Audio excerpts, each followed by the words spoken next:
Монголын тал нутгаас гаралтай хүннүү нар Европт ирснээр түүхийн шинэ хуудас нэгдэж Герман аймагуудтай анхны холбоо тогтоосон юм. 370-аад оны үед хүннүү нар баруун зүгт тэлж Алан болон Готуудын аймагуудыг шахаснаар ард түмний их нүүдэл ихжээ.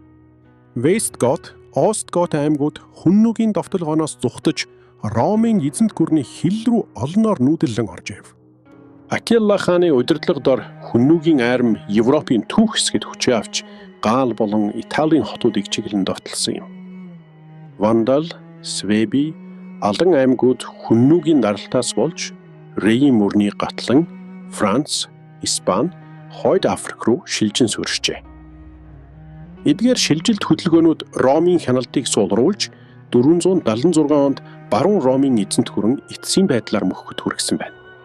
Энэ бол 350 оноос өнөөх хүртэлх Герман Монголын түүхийн эхний хэсэг байлаа. Дараагийн дугааруудаар бид түүхийг үргэлжлүүлэн хүрнэх болно.